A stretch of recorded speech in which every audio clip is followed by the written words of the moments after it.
We are back, baby. It's good to be back on the air. Hello and welcome to Iowa Primetime Live. Iowa at the voice of college football, brought to you by FanDuel. I'm very excited about that. We'll talk about that a bit later on into the show. My name is Zach Heine. Thank you for tuning in to the show tonight. Make sure you're following me on X at Zach_Heine. You can follow my written work at Hawkeyes Wire. And of course, make sure you're following the voice of college football at the VOCFB. And after a couple weeks away, I am finally back. And there's a lot to talk about. We got a big bowl win, transfer portal craziness, college football playoffs happening tonight and tomorrow. A lot to get into on the show tonight. Iowa Primetime Live, again, brought to you by FanDuel. It is also our call-in show. So I'll put that link to the show in the chat here in just a second. And then you want to come on, talk about the bowl win over Vanderbilt, what's going on in the transfer portal, the college football playoff next year for Iowa 2026, whatever you want to chat about. I'll throw that link in the chat right now, and I'll bring you on and we can talk about it. But yeah, I haven't been on in 3 weeks. Just the schedules hasn't worked out. It was Christmas 2 weeks ago, and then on Thursday, and then last week was New Year's Day on Thursday. And I would have been here talking about the bowl win, but I was sick and was barely able to talk. And so I'm glad to be feeling better and glad to be here on the show, repping the merch. Iowa at the voice of college football. Link is in the description if you want to get some merch of your own.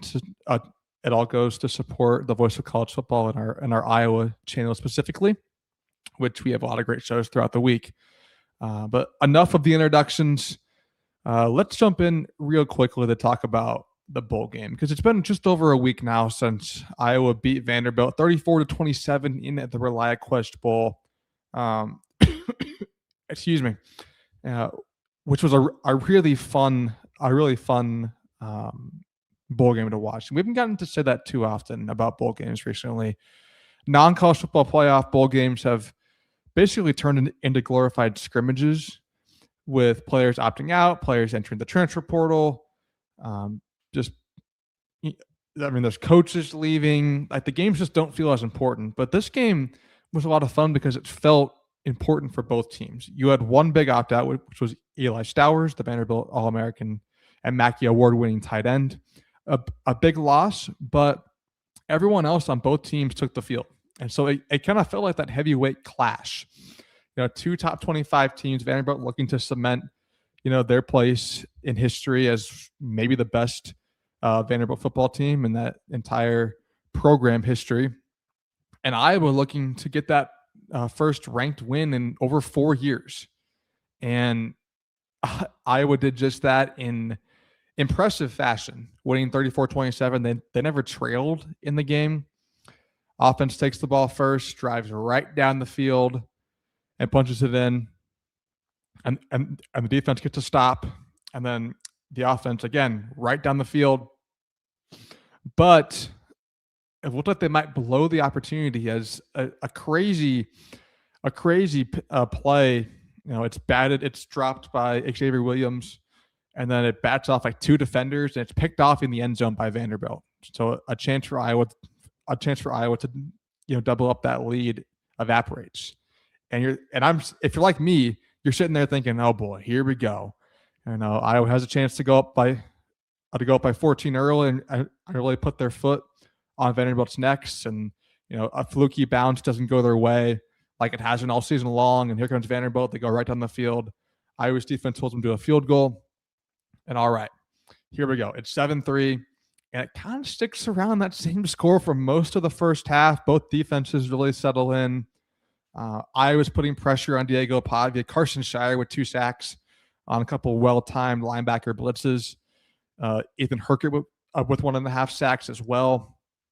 Iowa really frustrating that high-powered Vanderbilt offense, but the Iowa offense not able to get too much else going until near the end of the first half, where the Vanderbilt punter makes a crucial mistake. If anyone tries to tell you going forward that punting is not winning, that it's not important to have a good punter, and we'll talk about that later with Iowa. Show them that play, because I don't know what that punter was thinking. He was trying to keep it away from Caden Wheaton, and he's doing like the Aussie style punt where he's running to his right, and it looked like he might fake it for a second. It was like 4th and 27 though, so I mean he wasn't going to take off and get that, but he punts past the line of scrimmage, and so it's a turnover on downs plus a 5-yard penalty. So Iowa gets the ball first and goal at the 10 with under a minute left. One play, touchdown to Reese Vanderzee on a beautiful catch, beautiful fade pattern thrown by Mark Gronowski. And just like that, the momentum shifts. It's 14-3 Iowa at that point, heading into the halftime locker room. And you're feeling pretty good heading into half. Your defense has stifled Diego Pavia and that Vanderbilt offense. You got the momentum after that punt gaff from Vanderbilt, and you capitalize, and you're feeling pretty good heading into half. But it is the Commodores who start the second half with the ball, and you force it, and you get the 3 and out. You get the 3 and out, and you get the ball back. And Iowa, again, right down the field, 6 plays, 58 yards. It ends in another Tim Lester special, a fake end around flea flicker back to Mark Gronowski, who throws it perfectly on a dime to DJ Vanami, who we'll talk about more in a second. 21-3 Iowa, and we are partying like it's 2015. Iowa putting belt to you-know-what over an SEC powerhouse. They're going to cruise their way to a nice bowl victory and finally get that ranked losing streak over with. But no, this is Iowa in 2025. There are no blowouts versus ranked opponents. Every game is close. Every game comes down to the wire. And Vanderbilt made sure of that. Because literally the very next play after Iowa takes that 21-3 lead, the very next play, 75-yard touchdown pass from Diego Pavia. Boom. 9 seconds. It only takes 9 seconds, and it's a 21-10 game. Iowa's offense goes 3 and out, and everyone's sitting here very concerned. Vanderbilt gets the ball back. They go for it, 4th and 1 on their own 38-yard line. Incomplete. Diego Pavia, an inaccurate pass. Iowa gets the break. They start at the Vanderbilt 38-yard line. They don't go anywhere, but Drew Stevens does nail a 47-yard field goal. Up 24-10, late third quarter. They're kind of feeling a bit more settled into the game now. But Vanderbilt responds again right down the field. Eight plays, 70 yards, just over 2 minutes off the clock. And they score again with a 16-yard touchdown pass from Diego Pavia. It's 24-17 as the third quarter winds down. Iowa needing to respond, and they do. 6 plays and 70 yards right down the field. Mark Gronowski, big plays, 21-yard pass to DJ Vanami, a 13-yard pass to Jacob Gill, 32-yard run for Kamari Moulton, and it ends with Mark Gronowski sneaking it in. Iowa retakes that two-possession lead, 31-17. But Vanderbilt again, a response, 5 plays, 72 yards, touchdown, back to a one-score game with plenty of time left. It's 31-24 with 11 minutes to play in the fourth quarter, and this is when Iowa goes on maybe their most impressive drive of the season. 13 plays, 49 yards, in 7 minutes off the clock. As Iowa converts numerous third downs, Mark Gronowski coming in clutch to Jacob Gill on a third down, running the ball for a first down on a third down, 19 yards to DJ Vanami on a 3rd and 7. Huge plays, and it ends with a Drew Stevens 44-yard field goal. Iowa's two-possession lead is back. Vanderbilt goes down, puts 3 on the board, but Iowa runs the clock out with a big 11-yard run on 3rd and 1 from Xavier Williams to clinch the game 34-27. Iowa's defense in the first half was great. Second half, not so much, but the offense had a response every single time that Vanderbilt scored. Mark Gronowski and that offense had a response. Mark, he finishes his Iowa career with maybe his best passing game. Actually, not maybe. It is his best passing game as a Hawkeye. 16 of 22, 212 yards, 2 touchdowns, and that one fluky interception. The first time all season that Iowa passed for over 200 passing yards or for over 200 yards in a game. Came in the bowl game in the biggest spot. Iowa running the ball as a team for 167 yards and 2 touchdowns. MarkRogersTV pitched in 54 of those yards. Kamari Moulton, 95 yards on the ground and a touchdown. He did not get 100 yards this year, which is crazy. When you look at his game log, look at his yards this year. He had 5 games with at least 90 rushing yards, but he didn't get 100 in a single one. 96 against Wisconsin, 99 against Penn State, 87 against Oregon, 90 against USC, 93 against Nebraska, 95 against Vanderbilt. He just could not get that 100-yard game, which is unfortunate. But he was, running really hard, and he's going to be a guy for Iowa next year as only a junior. Kamari Moulton, especially with the departures in the running back room from the transfer portal. You have a stud right there in Kamari Moulton. And you also have a stud in DJ Vanami, who had 7 catches for 146 yards and a touchdown. The redshirt freshman tight end was outstanding in the bowl game. He was named to the AP All-Bowl team for that performance. Arguably should have won the MVP, but I went to Mark Gronowski. No complaints from me there. But DJ Vanami is going to be special for this team next season and even into 2027 as well. He is a stud. Reese Vander Zee is also a stud with that really sweet touchdown grab. Back shoulder, the toe tap. He's an NFL wide receiver. Iowa needs to make sure that they use him accordingly in 2026. Defensively, TJ Hall did play, and he played pretty well. 2 passes defensed, 8 total tackles to lead the team. I talked about the 2 sacks from Carson Shire earlier, 2 sacks from Ethan Hurkett, and then a half sack each for Max Llewellyn and Brian Allen. No turnovers forced from that Iowa defense, but they did what they needed to do, especially in that first half. Drew Stevens ends his career with a perfect 2 for 2 on field goals, 4 for 4 on extra points, and Iowa gets the job done. It's a great win. It's a great win to kind of get that monkey off their back after losing a lot of close ranked losses in the regular season. To finally get one done in the bowl game. I don't care that Eli Stowers didn't play. I don't care that it's just a bowl game. It counts. Iowa did the job. They got it done. And now they don't have to worry about it heading into 2026. They can just focus on football. The ranked losing streak is over. Great way for the seniors to go out. Mark Gronowski and everyone else. A great win for Kirk Ferentz. It was just a very nice feel-good victory for Iowa. I'm not going to spend too much more time on it because it's been a week, and you've probably already heard about what you want to hear from everyone on that game. It's on to 2026, and there's a lot of news for Iowa heading into 2026 with the transfer portal. But do want to touch real quick because I know we're going to be cutting into it. The college football playoff is tonight. How about those games that we've gotten so far, especially the Ole Miss Georgia game? Outstanding cinema in that game. And Ole Miss takes the field in about a half hour here to take on Miami.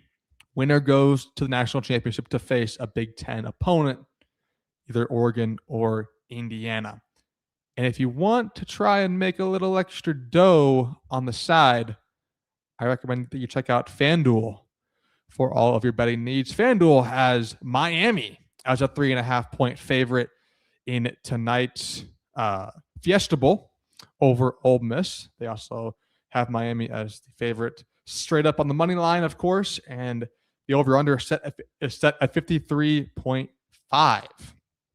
And then in tomorrow night's college football playoff semifinal, Oregon and Indiana, the number 1 Overall, seeded Indiana Hoosiers are 3.5-point favorites over the Ducks.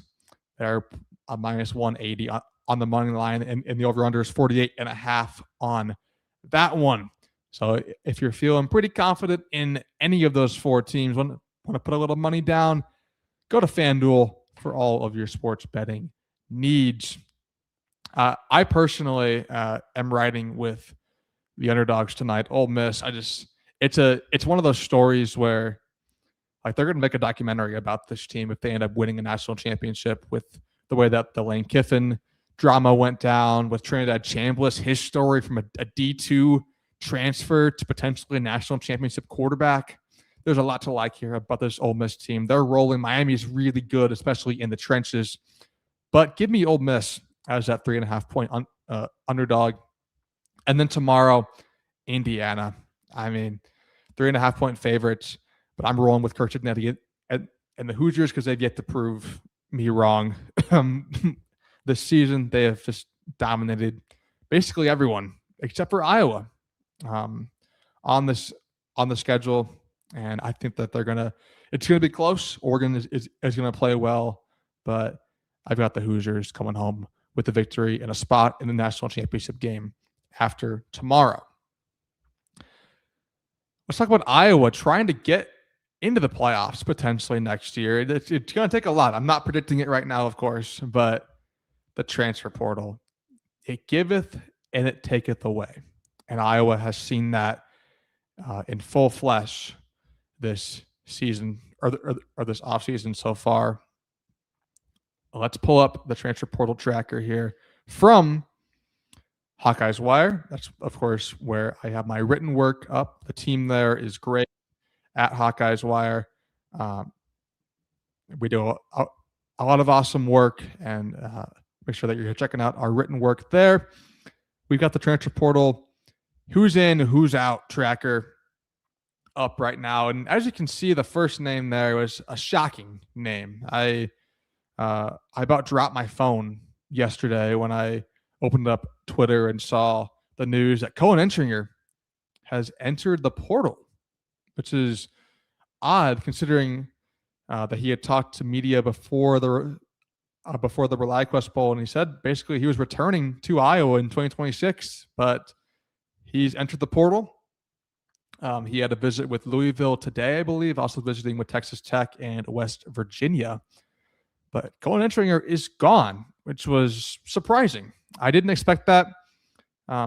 He was going to fit right in as a big piece in that secondary, and he's out of here.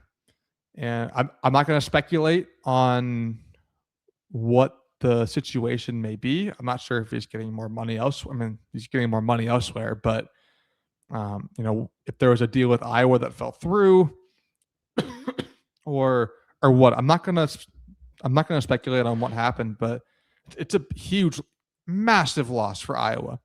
That's your defensive captain. That was probably going to be, if not your best player, your second best defensive player heading into next season. Cohen Entringer is really good, and now he's gone,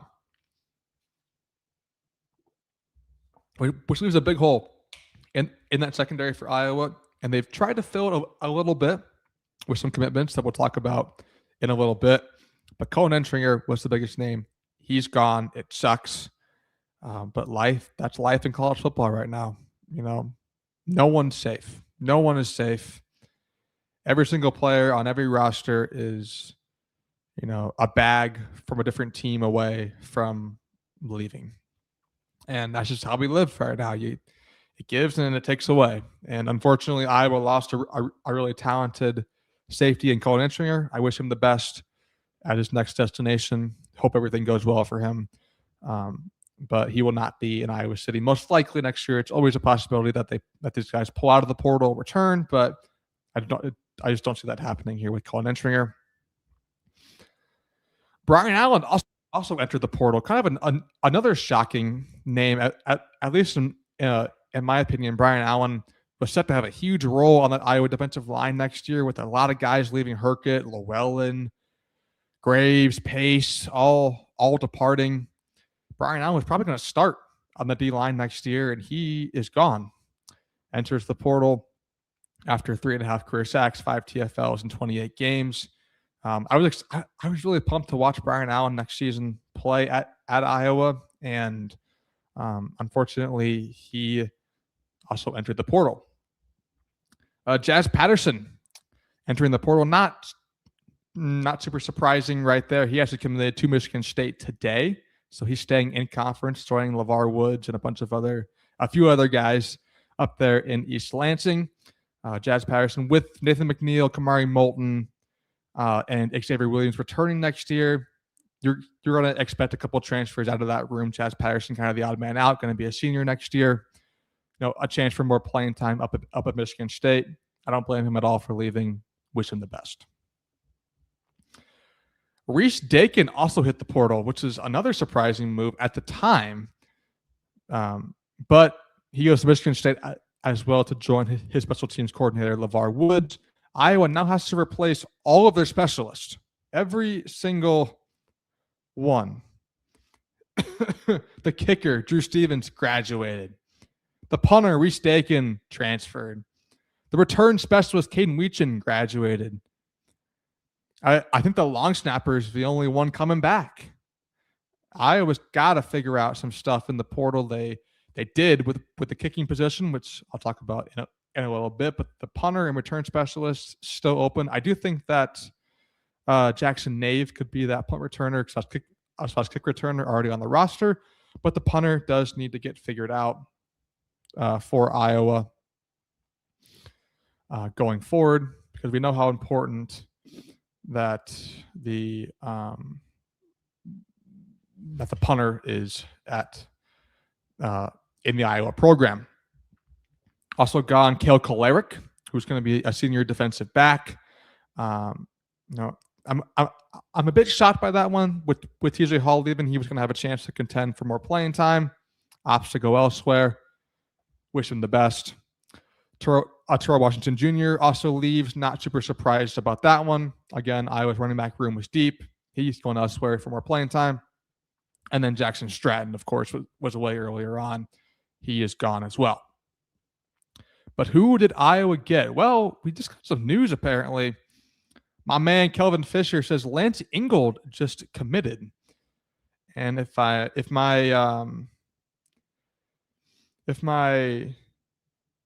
research is correct, Lance Ingold is going to be a sophomore defensive end or a freshman. I'm not sure if he redshirted or not this past year from Northern Illinois. He had 17 total tackles, 1.5 sacks, and a forced fumble with the Huskies in 2024. Did Lance Ingold, a 6'5", 258-pound defensive end from Rochester, Illinois, is a Hawkeye. Thank you, Kelvin Fisher, for passing on that information. Another nice get there, just as I was talking about Brian Allen transferring. Iowa needs more depth on the D-line. They've added a couple guys now. Lance Ingold being the latest get for the Hawkeyes.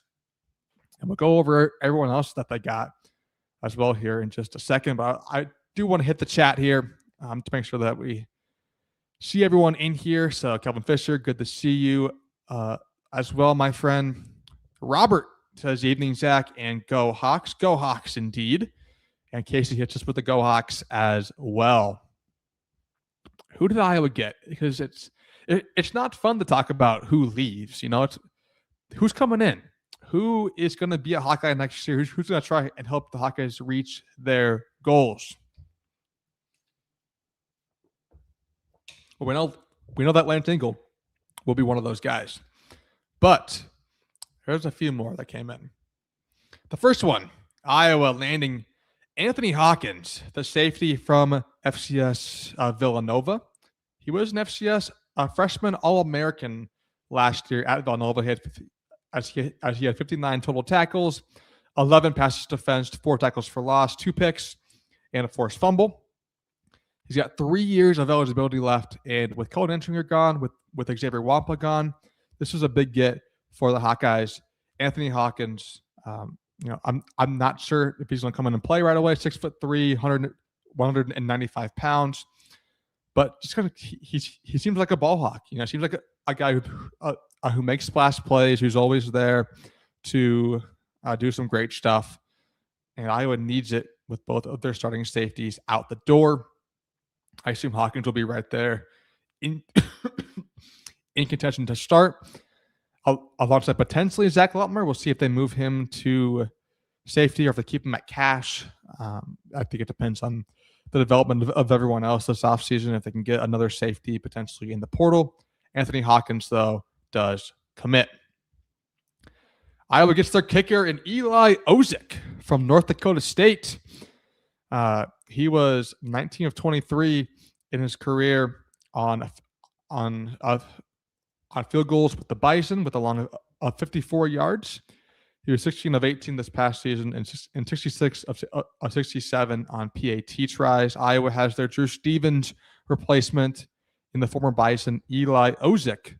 So that's one specialist down, one, maybe two more to go for Iowa to figure out here in the portal.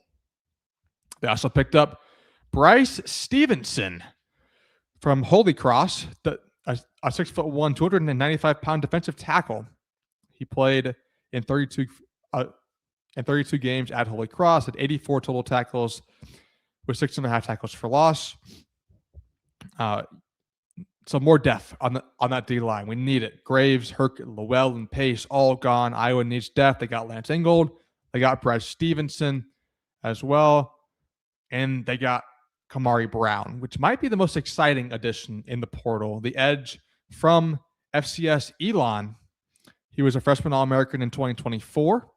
But this past season, as a sophomore in 2025, he broke out with 16 tackles for loss and 12 sacks at Elon. Obviously, FCS competition, sure, but that's a guy with a proven track record to get to the quarterback. And Kamari Brown might be the most exciting transfer portal addition so far. It comes at a big position of need on that D line. And the final one, offensive lineman Trent Wilson from James Madison. He's an interior offensive line. He's a guard, left guard, or right guard. He was a true freshman that played right away, 282 snaps with the Dukes, 6'4", 300 pounds. On a college football playoff team in James Madison, Trent Wilson will come in with Bo Stevens gone at left guard. He'll be contending with Leighton Jones probably for that left guard spot with Cade Pieper being at right guard, but he's going to have 3 years of eligibility left as well. So Iowa beefs up on the O-line, and the D-line adds a kicker, adds a potential game-changing safety. Lots to like so far from Iowa in the portal. There's also going to be a lot to like from this next guest. We have our first caller here on the show, and I'm very excited to bring him back on. It's been a little while since we've gotten to chat here on the show, but T. Hink is back here to talk some Hawks. How you doing, my friend? How's it going, Zach? I am doing great. How you doing? Oh, hanging in there. It's portal season. It's free agency. It's great. I love this time of year. Some people don't, but I'm always on the clock on the X and looking at recruits that I was potentially looking into. Looks like they just landed one from Northern Illinois. We may have said that one. Lance, I think his name was. Yep, Lance Ingold. It's a defensive end from Northern Illinois. Kelvin Fisher broke that in the chat, which is a nice get for the Hawks. Yep, I think that's 3 defensive linemen. Sounds like they're in on another guy from Illinois.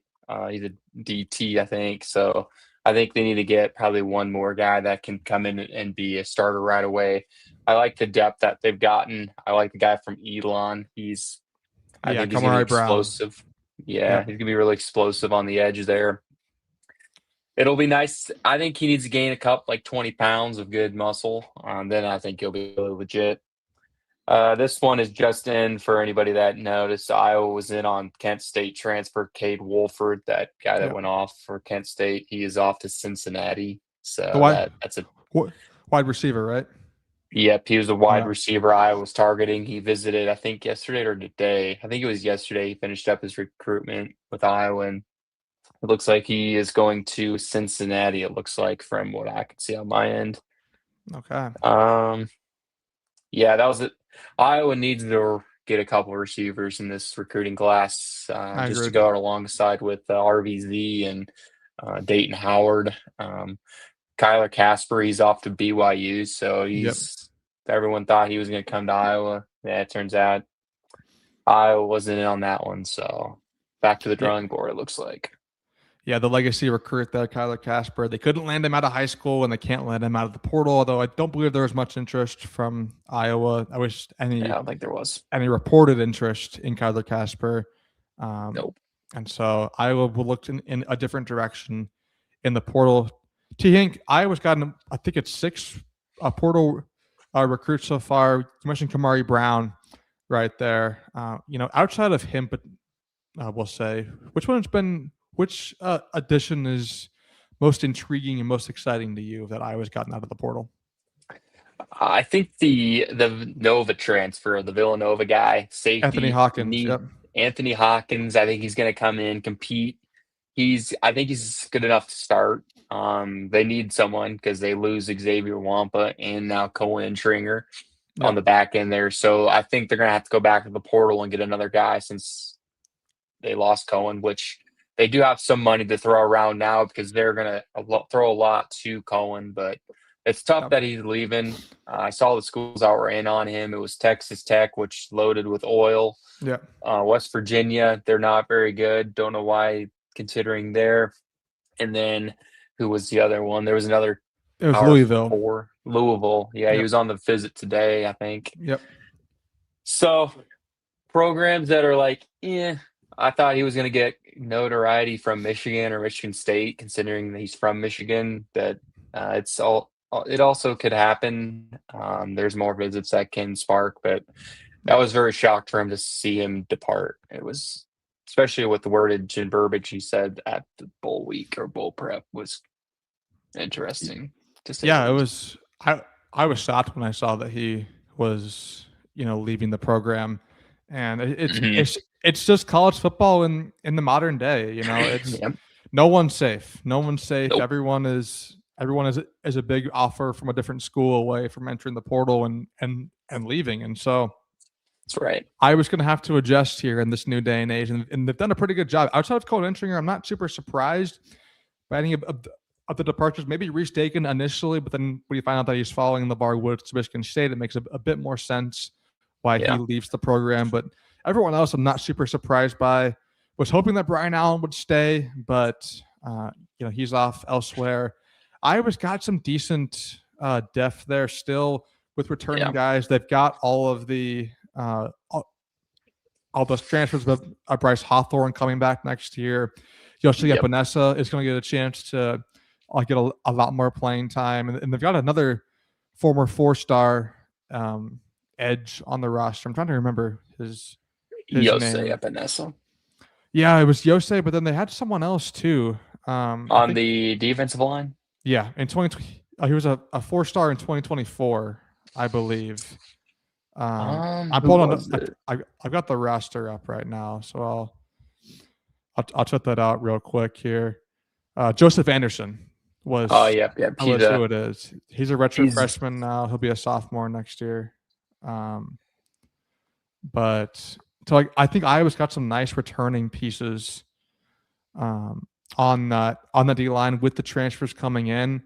I'm optimistic about that unit heading into next year. I like the Trent Wilson add to on the O line. Yeah, they need a bit more depth there, and I know that you talked about it a little bit earlier on, but where are you looking at with Iowa going forward in the portal? Maybe outside of an extra receiver or two, what else does Iowa need to address, in your opinion? I don't know. Quarterback, they're going to stay with what they have. Running back, that's an interesting one. We're going after LJ. Is it LJ Scott? Maybe he's from South Dakota, anyways. No, He would. don't say LJ.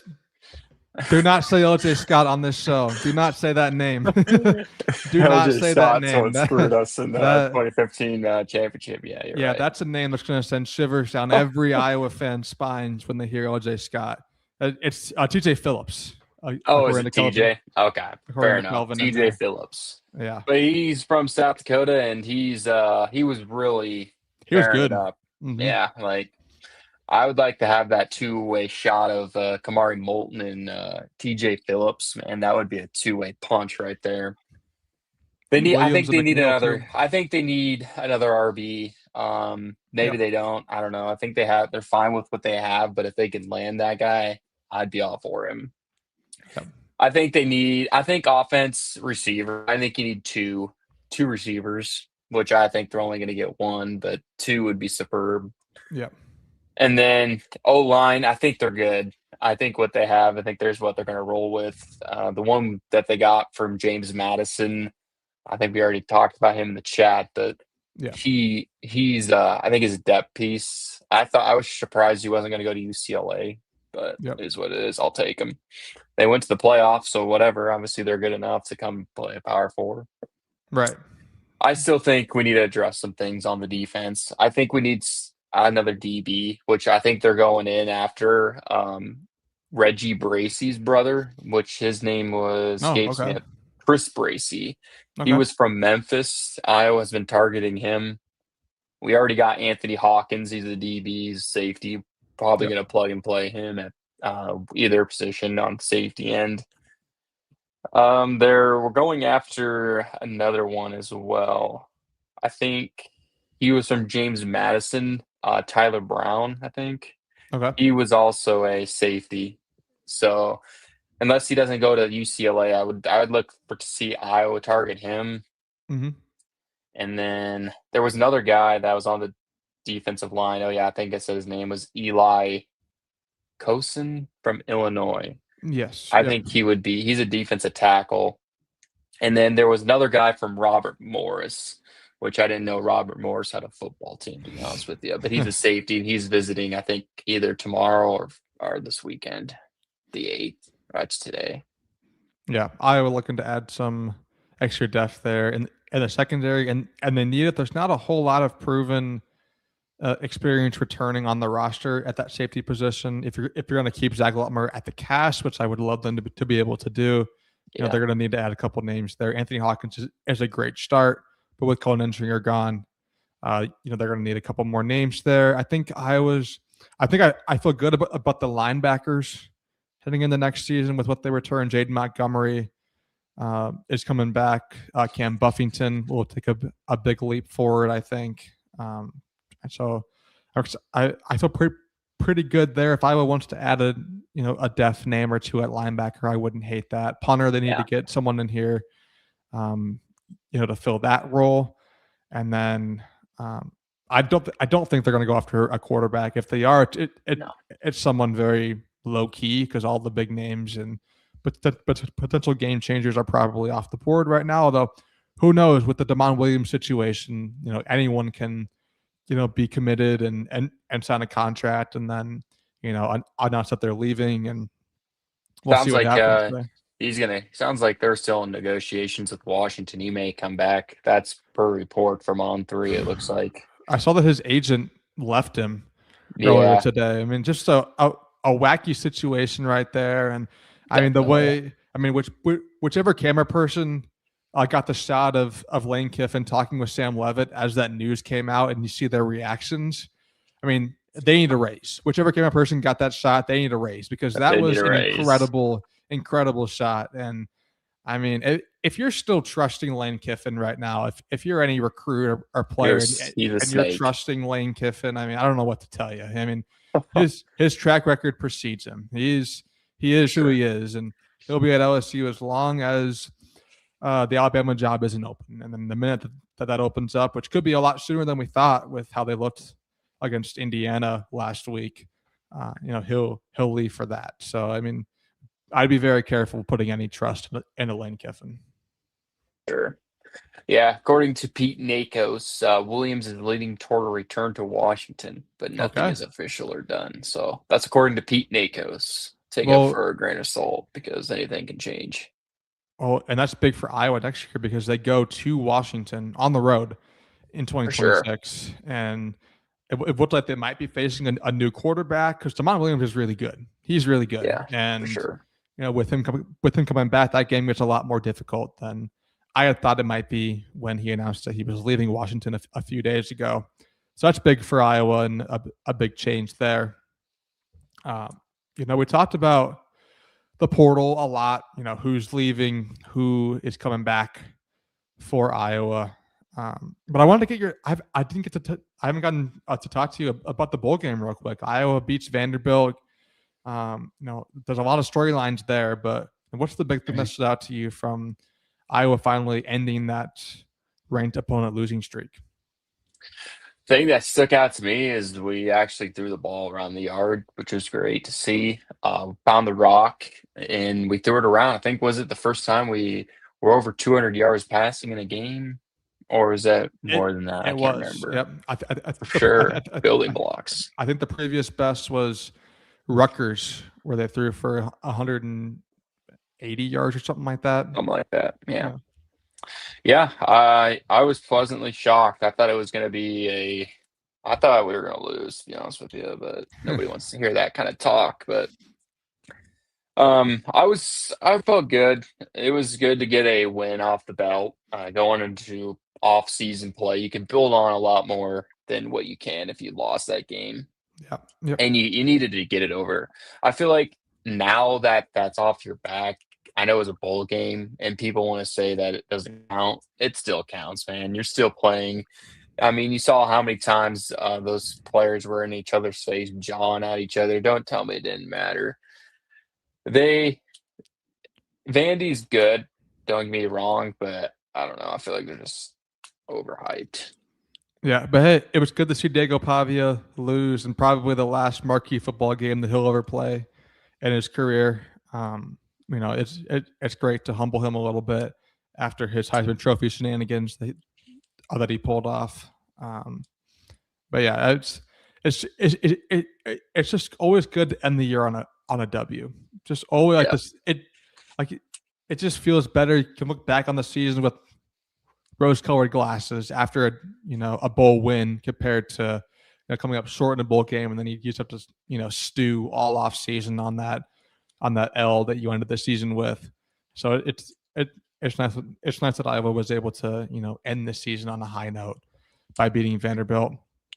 As Kelvin says, Brian Allen said any visits. I haven't heard anything about that. I haven't either. I'm sure it'll be coming soon. And Kelvin also says, I like paying 6 guys or more of the Allen and entering our money roster depth. What do you think about that, T-Kink? Are you adding more depth, or would you have preferred the other known commodities that were Cone Entringer and to a lesser extent Brian Allen? See, I'm kind of mixed on that because, I don't think these FCS guys they're not getting bags. Do you think they're getting bags? I mean, I don't think they're getting. I don't think they're getting. Let's stuff, just put it this way. I don't think they're getting Entringer's cash. Yeah. Or Brian. I don't know. Brian Allen probably wouldn't have been getting much, but they might be getting that Mark Ranowski cash potentially. Who knows? That's true. Who knows where that's going? Yeah, I don't know. Man, too bad we couldn't have him for one more year because I feel like it was just starting to click. Yeah. Because I don't know. It sucks having a 1-year rental because you can't develop a guy.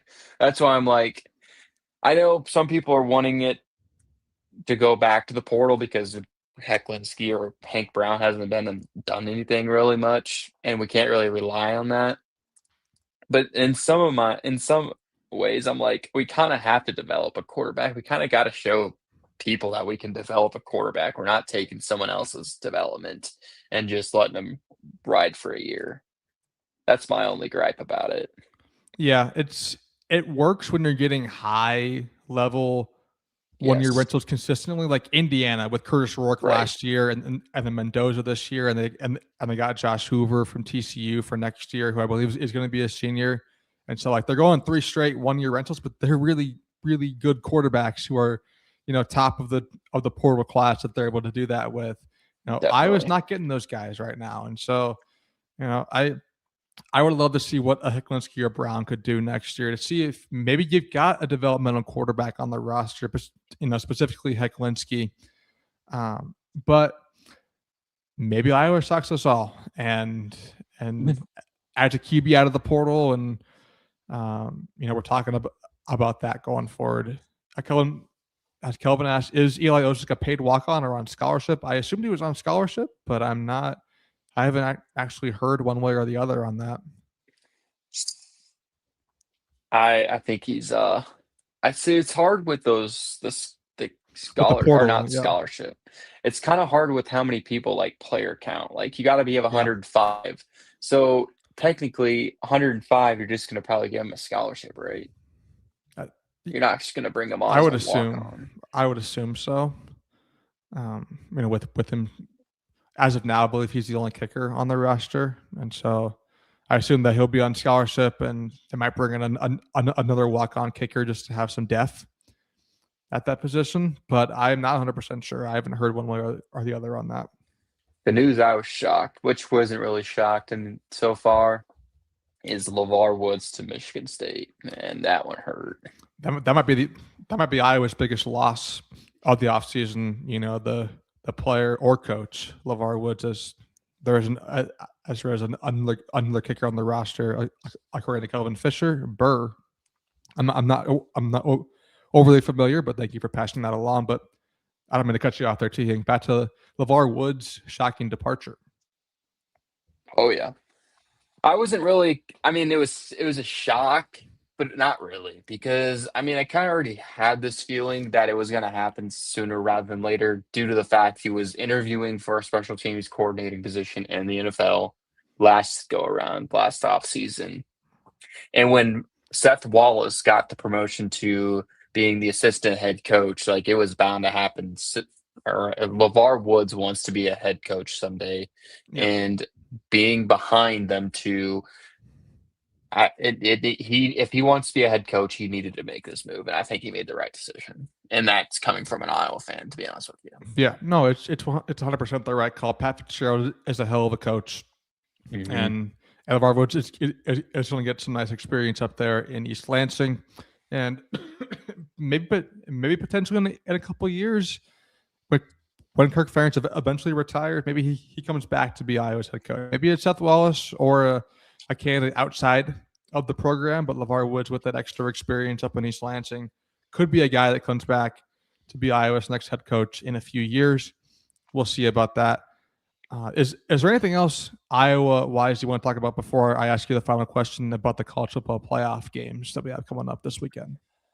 Couple things on the Iowa's perspective, and then we can put it to sleep. Like I said, gotta go work some more players in the portal.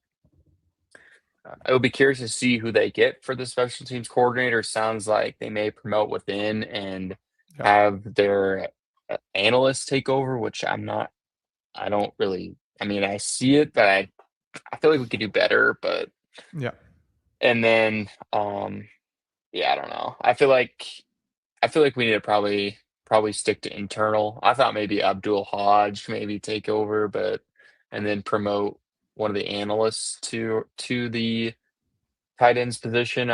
But we lost our analyst, Warren Ruggiero. He's going to Virginia Tech, so that sucks. So I'm assuming we're going to have to go get a analyst, because Lester did like that when he could have the analyst scout the week prior to when they played the team. So it's a lot of things need to be addressed, and I think everything will be. Just give it time. If you all want to know who I was on radar for portal candidates, just if you're on X, go follow Tyler Barnes, and you'll see all the players out there after. It's quite a bit. So that's where I get my research. That's where I get my players from. So yeah, Iowa's recruiting coordinator director Tyler Barnes is great at what he does, and and that's awesome. And then one more thing for me, and then you can ask me the college football playoff. Yes. Corey Bratta from the Hawkeye Storm gave you a shout, or actually was both of them, Mark Rogers and Corey gave a shout out. They're wanting you to join their show one of these times. Yep. I'm gonna be doing that here Or on soon. Tuesdays, I think it is. Yep, on their Tuesday Iowa Hawkeyes Live. I'm gonna be hopping on here pretty soon to join them. Mark and Corey are great, and they do an awesome job with all their coverage. I'm gonna be hopping on there to promote the show a bit more, which will be great. Great stuff. I'm excited to do that. I'm looking forward to it with those guys. As Kelvin mentioned very quickly on that other kicker, Burr was Drew Stevens' backup this year, a true freshman walk-on from Bettendorf. It'll be a competition. He's good, and I trust Kelvin Fisher. He knows. Yeah, Kelvin's good. He knows his stuff, and so watch out. Eli Ozick may not just be handed the kicking role in 2026. He's going to have to earn it versus this other kicker. College football playoff really quickly. Who do you have making the national championship game? So the games tonight and tomorrow are the semifinals. So for tonight's game, I'm gonna Miami and Ole Miss. Ole Miss. I'm gonna go Ole Miss. What the heck? That's my pick too. I like shoving that one down Lane's mouth, but and Trent he still gets a bonus if he wins the national championship. That's kind of what sucks from LSU. He does, but we're not paying the bonus, and we can. That's true. We can laugh at him for leaving that program to win a national championship elsewhere, and they win one without him. And Trinidad Chambliss is a great story. So I thought Ole Miss winning as well. I have Ole Miss winning tonight, and then tomorrow's night game I have Indiana, and I think Indiana's going to win the Natty. To be honest with you, I don't think anybody's stopping them besides the Iowa Hawkeyes. We're one play away from stopping the eventual national champions, but we'll get there another day. So, how do we get Iowa to sub in for Oregon tomorrow night and play Indiana? That'd be great. If the team gets sick, I don't know. All right. You heard it here first. Indiana, Ole Miss in the national championship game with Indiana winning, according to T. Hink. Thank you for hopping on tonight. Really appreciate it being back here, and we'll talk to you next Thursday, I assume. Yep, I'll be here. Anybody else ever wants to join? It's fun talking Hawks. So everybody have a great night, and we'll talk next week. All right. Sounds great. Thank you, T. Hink, for hopping on here with me. Iowa Primetime Live. The Fiesta Bowl has started, so I'm not going to keep you any longer. We've talked about everything that I want to talk to on the show tonight. I will be back next Thursday at the same time, 6 p.m. Central Time, with another edition of Iowa Primetime Live, brought to you by FanDuel and Iowa at the voice of college football. But until I talk to you then, have a great evening. Enjoy the college football playoff semifinals, and as always, go Hawks.